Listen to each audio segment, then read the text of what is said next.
when the examiner reads it, the examiner says, hey, this candidate knows his or her stuff, that's got to be 3 out of 3. You don't want the examiner thinking, is this a 1, is this a 2? You want the examiner convinced, because you've given enough detail, that it's a 3 out of 3. And the same thing applies to the other explain, 2C. Explain 2 possible reasons why A to Z Frames has highly paid workers. Reason 1, write it down, extra space if you need it. Reason 2, again, get that because in.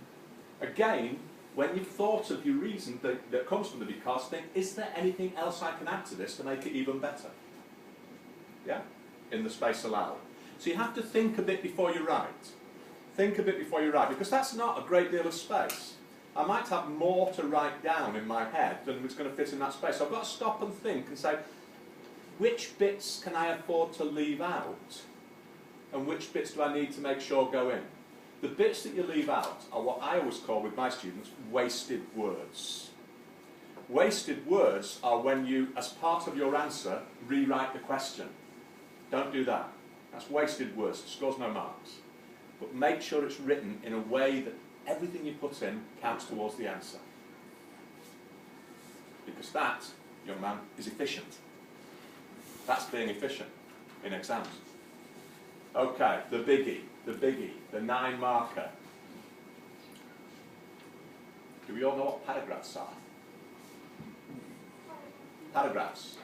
Yeah? I know this isn't an English lesson, but don't imagine that English starts and stops up on the 2nd floor of the Wedge building. English is in every subject. And I think you can't do this question without understanding paragraphs. Because for me, a discuss answer is a 3-paragraph answer. Why? Go on, Yoga. Your own opinion about it. Your own opinion about it. Advantage of it and disadvantage. Right, stop with your own opinion. Save that. Put that to the back. Start with advantages, disadvantages. Or, for, against. What are we asked to discuss whether or not changing the way it pays the workers would be the best way of reducing costs. First paragraph, in favour of changing the way you pay your workers to reduce costs. In favour of. Second paragraph, on the other hand. Or, however. Start it with words that show that you're now moving to a contrary point of view. So you do one short paragraph, this is why it's a good idea. Advantages. A second paragraph starting on the other hand, or however,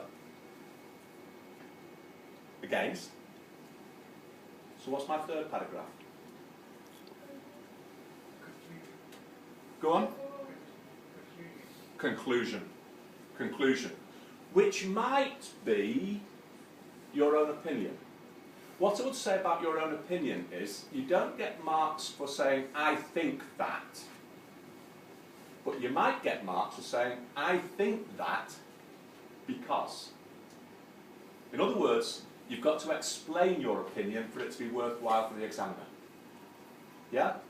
So you've presented one side of the argument, you've presented the other side of the argument, and your conclusion, your last paragraph, is which side do you think is right, and why do you think it's right?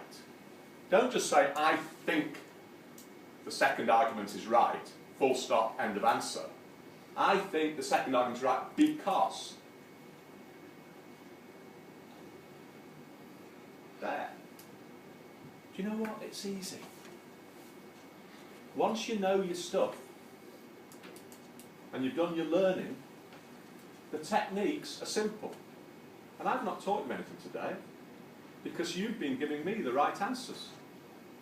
You knew that explain needed because.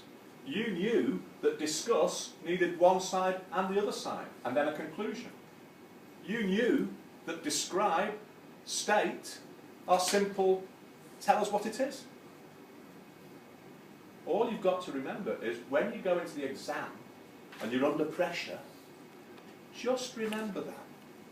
Starts with state, builds up to explain, builds up to discuss. And the game becomes an easy game. Just like football is an easy game, or cricket is an easy game, or hockey is an easy game, when you know the rules of play. Thank you, Mr. Thompson. Are there any questions? Right, I'm going. I'll leave you back to the boss now.